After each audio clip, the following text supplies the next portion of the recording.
नमस्कार व्यूवर्स। पिछले दो वीडियोस में हमने 2016-2017 के एचपी पुलिस कांस्टेबल एग्ज़ाम का हिंदी पार्ट डिस्कस किया था। उसी सीरीज़ को कंटिन्यू करते हुए आज हम 2019 का जो एग्ज़ाम था उसका हिंदी पार्ट डिस्कस करने वाले हैं। तो जो भी students HP police constable exam की प्रिपरेशन कर रहे हैं, आई होप ये वीडियोस उनके लिए हेल्पफुल होंगे, क्योंकि जो हिंदी ग्रामर है आपके जो पेपर है, जो एग्ज़ाम है, उसके पैटर्न के हिसाब से आपको हिंदी पार्ट में से ही 15 के आसपास जो क्वेश्चंस हैं वो पूछे जा रहे हैं।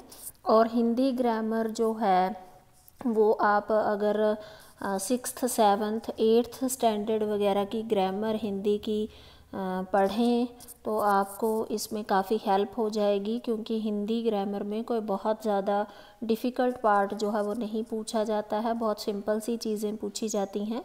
तो चलिए स्टार्ट करते हैं हमारे पहले क्वेश्चन से, दैट इज़ निम्नलिखित में से विशेषण लिखें। विशेषण आपको पता ही होगा कि विशेषण मतलब कि कोई ऐसे वर्ड, कोई ऐसे शब्द जिनसे हमें किसी चीज़ की स्पेशलिटी, मतलब उसकी विशेषता, उसमें कुछ खास है, उसमें जो विशेष है, जो उस किसी चीज़ की विशेषता को बताते हैं, उन शब्दों को हम विशेषण कहते हैं। तो क्वेश्चन है, लड़के ने लाल कमीज़ पहनी है। अब लड़के ने कमीज़ पहनी है, ठीक है, पर लड़के ने कैसी कमीज़ पहनी है? लड़के ने लाल कमीज़ पहनी है। मतलब जो रेड है यहाँ पे, जो लाल है, वो एक कलर है, वो एक स्पेशल चीज़ बता रहा है लड़के की शर्ट के बारे में। तो यही इसकी विशेषता है। तो यहाँ पे जो राइट आंसर है वो आपका ऑप्शन बी यानी कि लाल है। अब अगला क्वेश्चन जो है उसमें भी आपको यही बताना है, झील की गहराई का अनुमान लगाना कठिन है। झील की गहराई, गहराई मतलब वो कितनी गहरी है, कितना नीचे तक उसमें पानी है, इस चीज़ का अनुमान लगाना कठिन है। तो यहाँ भी गहराई जो शब्द है वो झील की उसमें विशेषता के बारे में है। तो आपको अगर नहीं समझ में आता है तो आप ऑप्शंस को ध्यान से देख लीजिए। यहाँ पे गहराई शब्द जो है वो झील के बारे में, उसकी विशेषता के बारे में है। तो हम यहाँ पे राइट ऑप्शन जो है वो हमारा ऑप्शन ए रहेगा। नेक्स्ट चलते हैं, निम्नलिखित लोकोक्तियों का अर्थ बताएं। आपको पहले भी हम जब डिस्कस कर चुके हैं कि लोकोक्ति पार्ट या मुहावरे जो होते हैं, सिंपल क्वेश्चन जो हैं हिंदी में मुहावरों से या लोकोक्ति पार्ट से हमेशा 2 से 3 क्वेश्चन जो हैं वो हर एग्ज़ाम में आ रहे हैं। इसके अलावा विपरीत शब्द आ रहे हैं, पर्यायवाची शब्द आ रहे हैं। तो आप इन पार्ट्स को अगर अच्छे से प्रिपेयर करेंगे तो आपका काफ़ी क्वेश्चंस जो हैं आप सॉल्व कर पाएंगे हिंदी पार्ट में। तो आप इन पार्ट्स को अच्छे से प्रिपेयर करें। तो फर्स्ट जो हमें यहाँ लोकोक्ति पूछी गई है दैट इज़ सफ़ेद झूठ। सफ़ेद झूठ का क्या मतलब होता है? जिसे पकड़ा ना जा सके, जो साफ पता चले कि झूठ है, जो सरकारी कागज़ों में गलत लिखा है या बच्चों द्वारा बोला गया झूठ। तो ये बहुत ही जनरल सी टर्म है, बहुत ही जनरल सा सेंटेंस है जो हम अपनी डेली की बोलचाल में भी कई बार यूज़ करते हैं। तो सफ़ेद झूठ होता है कि एक ऐसी बात जो साफ साफ पता चल रही है कि सामने वाला गलत बोल रहा है, तो इसका आंसर होता है जो साफ पता चले कि झूठ है, दैट इज़ सफ़ेद झूठ। चलिए नेक्स्ट है लाल पीला होना। ये भी बहुत ही आसान सा लोकोक्ति है जो हम अक्सर बोल देते हैं कि क्यों भाई गुस्से में क्यों लाल पीला हो रहा है। तो इसका सीधा सा मतलब होता है गुस्सा आना। चलिए नेक्स्ट चलते हैं, नीचे लिखे वाक्यों में क्रिया विशेषण। अब यहाँ पे अकेली क्रिया या अकेला विशेषण नहीं पूछा गया है, यहाँ पूछा गया है क्रिया विशेषण। अब क्रिया, आपको क्रिया जो होता है उसका मतलब होता है कोई एक्टिविटी हो रही है, मतलब कुछ एक्टिविटी आपने की है या कोई एक्टिविटी हो रही है तो उसको हम क्रिया बोलते हैं। लेकिन यहाँ है क्रिया विशेषण।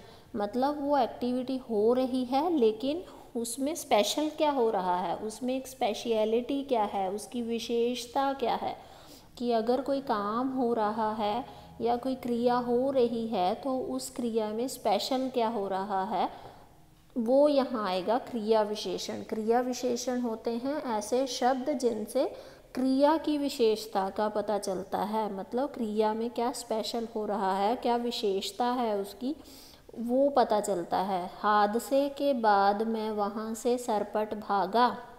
अब इस शब्द, इस पूरे सेंटेंस में हमें क्रिया विशेषण ढूंढना है। अब क्रिया तो हो गई कि हादसा, कोई एक्सीडेंट हुआ, वहाँ से मैं भाग आया, ठीक है, तो ये तो हो गई एक्टिविटी, ठीक है, भाग आया, पर कैसे भाग आया, स्पेशल क्या है, मैं वहाँ से सरपट भाग आया। तो जो सरपट वर्ड है वो यहाँ पे क्या है, राइट आंसर है, दैट इज़ सरपट। तो यहाँ पे राइट ऑप्शन आएगा सी। चलिए नेक्स्ट चलते हैं। रेलगाड़ी धीरे धीरे पहुँच ही गई। एक्टिविटी या क्रिया जो है वो यहाँ क्या हुई है, दैट इज़ रेलगाड़ी पहुँच गई, ठीक है। अब रेलगाड़ी पहुँच गई, कार्य तो हो गया, क्रिया तो हो गई, पर वो कैसे पहुँची, धीरे धीरे पहुँची। मतलब यहाँ पे धीरे धीरे शब्द जो है वो एक स्पेशल चीज़ है उस एक्टिविटी के बारे में, तो यहाँ इसका क्रिया विशेषण होता है धीरे धीरे। नेक्स्ट है रमेश इतना तेज़ दौड़ा कि वो बहुत आगे निकल गया। तो ठीक है, ये भी एक एक्टिविटी हुई है कि रमेश जो है वो दौड़ा और वो आगे निकल गया, पर वो कैसे दौड़ा, उसने कैसे दौड़ लगाई, बहुत तेज़, इतना तेज़ दौड़ा। तो यहाँ पे तेज़ शब्द जो है वो क्या दिखा रहा है, क्रिया विशेषण दिखा रहा है, ठीक है, उस क्रिया की विशेषता को दिखा रहा है। चलिए नेक्स्ट जो पार्ट है हमारे पास, इस नेक्स्ट पार्ट में आपको बताना है निम्न वाक्यों में क्रिया को चिन्हित करें।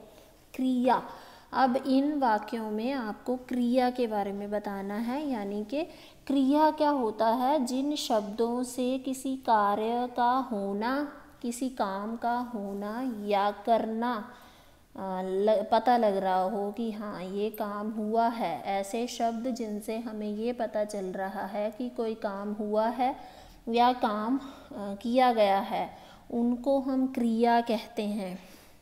जैसे सिंपली मैंने खाना खाया, तो खाया शब्द अगर मैं सिर्फ बोलूँ मैंने खाना तो कुछ कंप्लीट नहीं हुआ, लेकिन खाया लगाने से वो कंप्लीट हुआ है कि ये काम हुआ है, ये एक्टिविटी हुई है, ये क्रिया हुई है।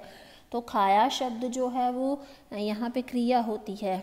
इसी तरह से कह लीजिए कि उसका नाम राम है या इसका नाम राम है, तो राम है शब्द जो है वो क्रिया को प्रकट करेगा। तो यहाँ पे गया शहर किस प्रदेश में है, गया जो है वो एक सिटी का नाम है। गया शब्द जो है यहाँ पे वो एक सिटी, शहर है, किस प्रदेश में है, मतलब जो गया सिटी है वो किस स्टेट में पड़ती है, किस प्रदेश में पड़ती है। में शब्द जो है वो यहाँ पे हमें क्या बता रहा है, वो हमें यहाँ पे क्रिया के बारे में बता रहा है। यहाँ पे जो क्रिया होगी वो क्या होगी, गलती से बोला गया, में नहीं आएगा, किस प्रदेश में है। यहाँ पे क्रिया क्या होगी कि गया शहर जो है वो किसी न किसी प्रदेश में तो होगा, किसी न किसी जगह में तो पड़ता होगा, किसी न किसी स्टेट में तो वो पड़ता ही होगा। तो यहाँ पे जो क्रिया है, क्रिया शब्द जो है वो क्या है, किस, कि किस प्रदेश में है, कौन से प्रदेश में है, तो किस शब्द जो है वो यहाँ पे क्रिया है। नेक्स्ट है तुम अभी चुप रहो। तुम अभी चुप रहो, क्या करने को बोला गया है, हम किसी को बोल रहे हैं कि तुम अभी चुप रहो। तो चुप शब्द जो है वो उसको बोला गया है कुछ करने के लिए, कुछ कार्यकलाप बोला गया है, कुछ एक्टिविटी बोली गई है। तो चुप शब्द जो है वो यहाँ क्रिया को प्रकट कर रहा है, क्रिया को रिप्रेजेंट कर रहा है। सही शब्द चुने, अब ये होते हैं स्पेलिंग, कि स्पेलिंग कौन से सही हैं इन सब में से। तो बहुत लोग जो हैं इसमें मातृभूमि को सिलेक्ट करते हैं, बट हम बोलते मात्र भी बोल देते हैं, बट जो एग्जैक्ट वर्ड होता है वो मातृभूमि होता है। तो मातृ शब्द जो है वो सही होगा। और इसमें जो राइट स्पेलिंग है मातृभूमि के वो ये हैं, ऑप्शन सी, दैट इज़ मातृभूमि।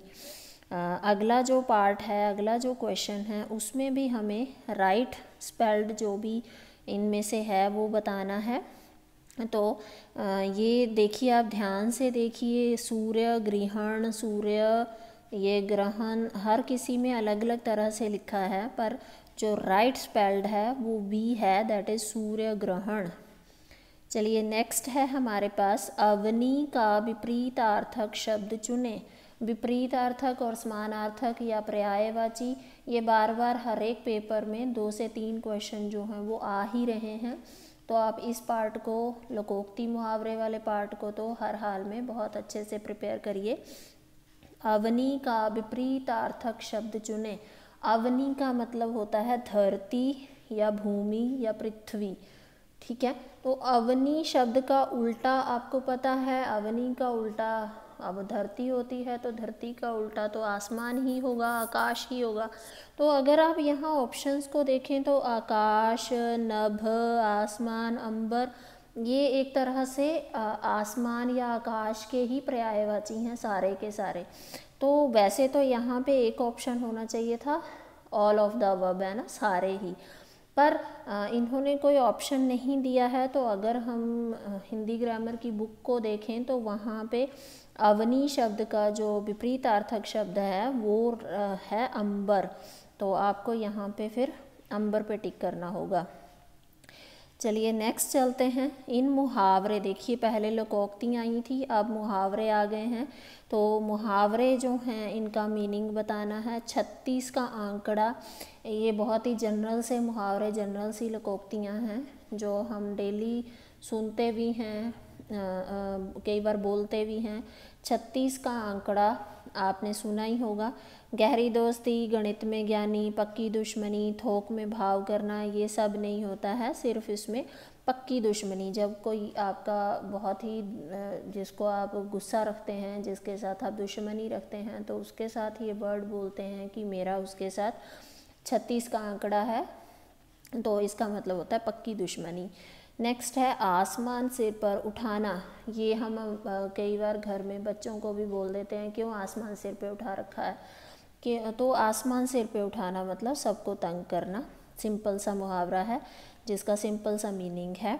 चलिए नेक्स्ट है हमारे पास, ये जो 2 क्वेश्चन हैं बहुत ही आसान है। निम्नलिखित शब्द समूहों में उस शब्द को चुनें जो अन्य से मेल नहीं रखता है।